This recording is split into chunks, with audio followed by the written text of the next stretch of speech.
Sekarang ini yang Quran tidak pernah dibaca. Kalaupun dibaca untuk tadarusan pada waktu Ramadan tok. Iku wae cepet-cepetan bersaing karo supir bis.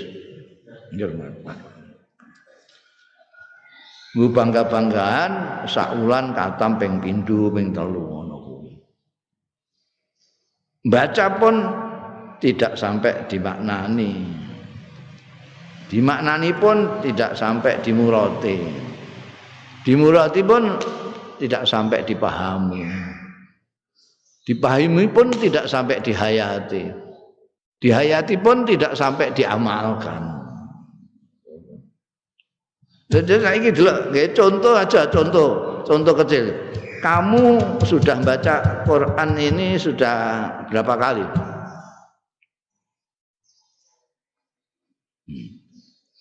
Berapa kali? Wah, enggak hitung. Kamu sudah pernah baca surat Al-Hujurat?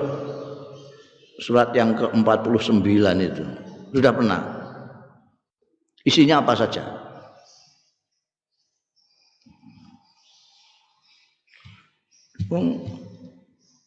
Yasin aja orang membaca paling kerep itu Yasin. Itu aja nek ana kematian paling cepat malam Jumat gitu. Surat Kahfi juga gitu. Dan itu tanpa menelaah mutalaah maknanya tidak ada. Saya itu kepengen menganjurkan surat Hujurat itu dibaca setiap hari, dipahami betul. Di sana ada ayat-ayat yang luar biasa untuk kepentingan kita di dalam pergaulan sosial. Tidak pernah dibaca. Ada di sana, ya ayuhan nas, inna khalaqnakum min dzakarin wa unsa wa ja'alnakum syu'uban wa qabaila lita'arafu. Itu di gini surat Hujurat. Inna akramakum indallahi atqakum. Di sana ada la yaskhar qaumun min qaumin.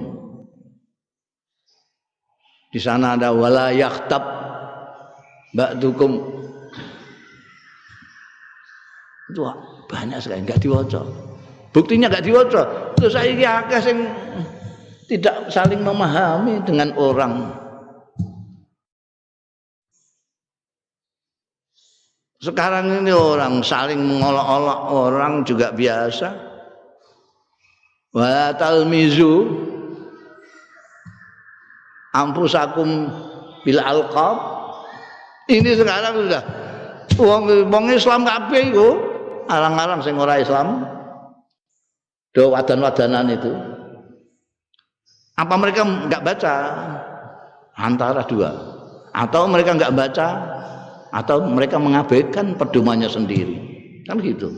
Kesimpulannya cuma dua. Wala yaktab ba'dukum ba'da. Mereka membaca itu rasana-rasana menjadi tren. Malah didadekno acara, mata acara TV ya. Ya ba'du ba'da. Ayo khibu ngantek begitu Al-Qur'an. Ayo khibu ayakula lahma akhi maita fakarihtum.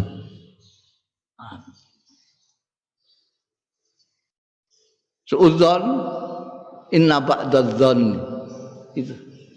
itu enggak dibaca. Kalau baca itu nek isih duwe isin orang Islam itu akan malu semua dengan dirinya sendiri. Karena mereka selalu mengatakan bahwa Al-Qur'an adalah pedomannya, tapi mereka mengatakan pedomanmu adalah Al-Qur'an. Bahkan menganjurkan orang supaya kembali ke Quran, tapi kelakuannya sama sekali tidak nempel isinya Al-Qur'an. Lalu apa bedanya orang yang punya Quran dengan yang tidak punya Quran? Apa bedanya orang yang tidak berpedoman Quran dengan orang yang mengaku pedomannya Al-Qur'an? Pedoman itu kan kalau saya akan melangkah, saya cocokkan dengan Al-Qur'an ini, cocok apa enggak? Enggak cocok berhenti. Cocok berjalan. Sekarang siapa? Umat Islam yang mengaku berpedoman Al-Qur'an yang menggunakan cara itu. Jadi kalau melakukan sesuatu bukan nafsu, bukan kepentingan, bukan syahwat, bukan politik, tapi ini pedomannya itu. Orang Islam berani enggak? Bukan hanya mengatakan pedomanku Quran, tapi betul-betul Quran dijadikan pedoman. Berani apa tidak? Jangankan kok yang rakyat awam itu yang namanya aja awam. Yang di atas awam ini saja. Kawan bisa lihat kelakuannya. Cocok apa enggak dengan pedomannya? Coba saiki kiai-kiai ustadz itu suruh ngaji khusus Al-Hujurat sih. Saat ini penting. Surat Al-Hujurat kan maca. Dan dan Gus Bahak bareng kon mulang Al-Hujurat. Biar viral Al-Hujurat ini. Dimaknani untuk ngaji kiai-kiai sing ngaji maca Al-Hujurat. Kalau ndak itulah ini kan pedoman. Walau sya Allah maqtatalal ladzina min ba'dihim mim ba'di ma ja'atuhumul bayyinat. Jadi Gusti Allah itu memang maha semau gua tenan. Memang maha semau gue. Sak karepe Gusti Allah. Kowe seneng cek ora urusan. Kowe nek gak yakin mbek iki lara kabeh kowe, jantungan kowe. Kowe kepengin iki Gusti Allah gak ngersakno. Lah kowe kan gelo. Kowe ndukung iki Gusti Allah gak kersakno piye? Lara kabeh kowe. Gusti Allah nek Gusti Allah ngersakno dawuh ayat ini, nek Gusti Allah ngersakno setelah mereka orang-orang baik yang diutus oleh Allah Subhanahu wa taala untuk menunjukkan mereka itu tidak ada yang berselisih, tidak ada. Tidak akan maktatala itu perang. Tidak akan perang. Nyatanya perang semua. Dari dulu sampai sekarang perang terus saja. Perang dunia ke-1, 2, ke-2, ke-3, perang terus sampai dikai nomor. Mungkin dilongkas perang ketiga, ke-4 enggak ngerti. Perang. Kenapa? Padahal sudah mimba dihim itu setelah kedatangan utusan. Utusan semua itu utusan dari Allah Subhanahu wa taala. Mulai Nabi Adam, Nabi Nuh, Nabi Musa, Nabi Isa, Nabi Muhammad sallallahu alaihi wasallam, semuanya Allah yang utus. Jadi ajarannya sama baiknya, tidak ada yang buruk. Tapi kenapa lalu berbeda-beda? Mimba dihim. Kenapa? Setelah ja'at humul bayyinat, penjelasan dari rasul-rasul itu bukan hanya penjelasan para utusan itu saja, tapi dikuati dengan kitab dari Allah Subhanahu wa taala.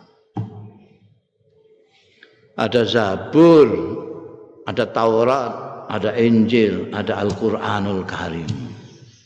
Ini jelas sudah turun semua. Kenapa mereka itu berikhtilafu? Mereka berselisih. Ada yang amanah, ada yang kafarah. Mengapa mereka iktatala? Perang itu dimulai dari perselisihan. Karena perselisihan yang berkepanjangan menjadi makin tajam, akhirnya pakai fisik, akhirnya perang. Perang-perang itu bermula dari perselisihan. Adu cangkem saya asal. Adu cangkem. Nemene perang. Iktatalu sakwise ikhtalafu. Maka ajarannya Kanjeng Nabi Muhammad sallallahu alaihi wasallam, nabi kita, nabi akhir zaman ini, itu kita diminta supaya jangan berlebih-lebihan dalam segala sesuatu. Termasuk di dalam beragama. Al-ghulu fiddin, tidak boleh. Tidak boleh berlebihan. Karena kalau berlebih-lebihan, kamu berlebih-lebihan meyakini keyakinanmu sendiri, itu bisa kamu terus menganggap keyakinan orang mesti salah.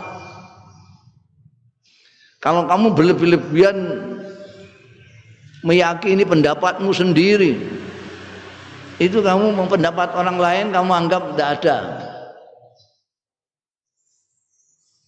Akhirnya apa? Karena kamu menganggap paling benar, maka orang lain kamu anggap salah. Terus kamu elek-elek, salah, kamu salah, kamu salah, kamu salah, kamu. Kalau kamu merasa Islam, orang lain kamu bilang kafir, kafir, kafir, kafir. Sana nggak terima mesti ya. Wong sana juga punya akal pikiran, bantah. Kamu bantah lagi, karena bantah lagi. Sesuai enggak bantah-bantahan, tapi pisu-pisuan. Enggak ada bantah-bantahan sekarang, yang ada tinggal pisu-pisuan. Ini sudah gawat. Sudah lagi iktatala. Makanya tidak usah berlebih-lebihan. Makanya ajarannya ulama-ulama kita kan seperti Imam Syafi'i apa ya, pokoknya imam ijtihad atau imam mujtahid itu mengatakan pendapat kita benar tapi berkemungkinan salah.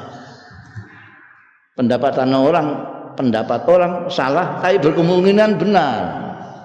Itu namanya pendapat kok. Kecuali itu dawuh Allah Ta'ala, tidak bisa dimaknani apa-apa.